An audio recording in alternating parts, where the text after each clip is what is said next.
Some natural events are so powerful, affect so many people, that they become points of reference in the lives of those people, replacing dates and years. After a while, the events transcend their own circumstances and become yardsticks by which personal histories are measured. In northern Peru, on May 31st, 1970, such a natural event took place.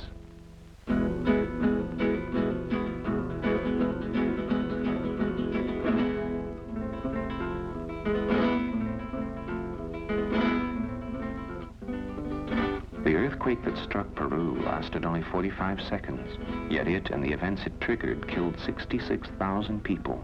It was the worst natural disaster in the history of the Western Hemisphere. How do you make sense of 66,000 people dead and 500,000 homeless? How can the human mind comprehend a shrug of the Earth's shoulders that obliterates whole towns and causes a river to reverse its flow? How can people far away know anything of a little girl's terror or an old man's helplessness at seeing the disappearance of the only home he has ever known? What immediate response makes any sense when it's all over and the terrible statistics have been compiled? What immediate response except, I'm sorry? When it was over, Peruvians, moving slowly in almost disbelief at what had happened to them, began returning to what remained of their homes. Sympathy for their plight was abundant, but once the initial shock wore off, the response to the awful tragedy went far beyond words. To Peru's pleas for help came real, tangible aid. New faces suddenly appeared. Foreign languages were suddenly heard as representatives of nations all over the world began arriving in Peru. They all had the same goal, to bring relief and comfort to those who needed it as quickly as possible. A truly international aid effort was underway. Along with the people came the goods that were needed most. Medical supplies, food, and building materials were funneled toward the stricken country along with the planes and helicopters to deliver them.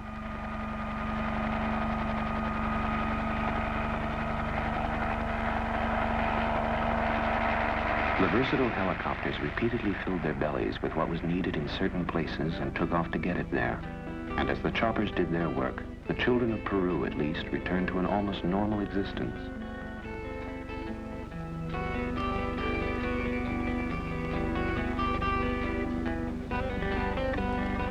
For America, the Peace Corps was part of an assistance program that would grow as the months passed. 200 volunteers already in the country began helping Peruvians dig out. Their sense of the tragedy was heightened by the knowledge that 2 of their colleagues had died in the first moments of the quake. In addition to the work begun on land by Peace Corps volunteers, the aircraft carrier Guam was quickly turned into a floating hospital.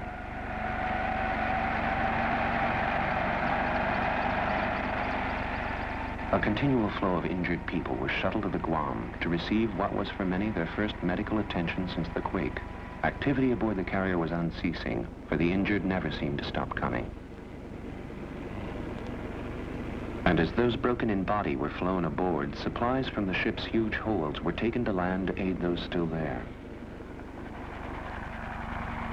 To help overworked Navy personnel, some Peace Corps nurses, hurriedly dispatched from the United States, worked with Peace Corps medical directors in treating people brought out of the ruins.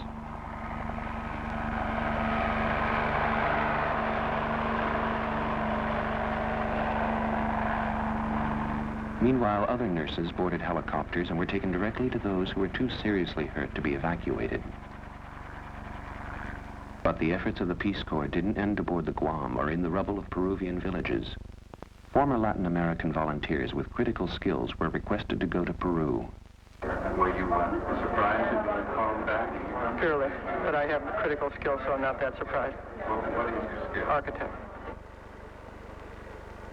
I'm Sandy Snively. I'm from Morgan Hill, California, which is just south of San Jose. I was a volunteer in Brazil from 1964 through 66. And while in Brazil, I set up inoculation campaigns and epidemics and a rehabilitation campaign after a polio epidemic. What is your specialty? I'm a physical therapist, and I'm anticipating doing something with the rehabilitation efforts post-earthquake. Last Friday, they called me at 3 o'clock in the afternoon and said, be here Monday. So I had about 2 hours to withdraw from school and get shots and try to get my deposit back from my apartment in Austin. But knew the Cajon before, like it was my own village. I mean, I love the area. It's really more of an emotional thing with me than anything. And we flew right down over the alluvion the same direction it took as it wiped out Yungay. And that's as dramatic a portrayal of disaster that I think you could possibly imagine. I mean, it's the height of a potential disaster. Now, there's an area, the area that is affected by the disaster affects about 800,000 people. They figure over 50,000 have died, and there's 800,000 probably homeless, at least with homes that are not livable, or certainly won't be livable come this winter when the rains come. And it affects an area about the size of Belgium, Holland, Luxembourg, and Denmark is the size of this disaster area. The two main areas are on the coast, Cosma and Chimbote, the main towns, and then the Cajon de Huaylas, the Huaraz being the main town affected. Bombing raid couldn't have destroyed a town even more than this earthquake did. It just buried everybody completely, buried them alive.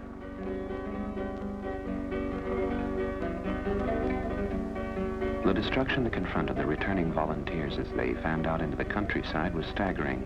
It seemed endless. Everywhere they faced broken homes, wrecked churches, and stores in ruins. Immediately after the quake, tent cities were erected to give temporary shelter to the homeless. But as important as the temporary homes were, the volunteers' work lay in putting their skills to use in building permanent structures that could withstand the strain of another quake. The kinds of advice that we're trying to give the people on the rebuilding of their houses is to improve the structural strength of these buildings. We're working with a Peruvian agency called Cooperación Popular, or COPOP, and this agency is the one which has been charged with the reconstruction of rural housing. The goal of the Peace Corps Assistance Program was to provide Peruvians with the knowledge and skills to rebuild their country. The earthquake in Peru struck with incredible force. In some areas, nothing, not even rubble, remained of what was before.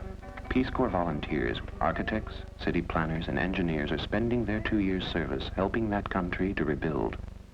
If anything good can be gleaned from a tragedy of such immense proportions, perhaps the quickly answered cry for help was good. In a very real sense, the spirit of man was tested, and that test was passed. And perhaps what the volunteers are helping to rebuild will be more durable and serve the people of Peru better than what stood previously. Maybe it'll help the living forget the pain and the fear of the past and make their future easier. Just to see that operation out in the valley is a real inspiration. It's the most beautiful example of the family of man, and certainly what the Peace Corps stands for.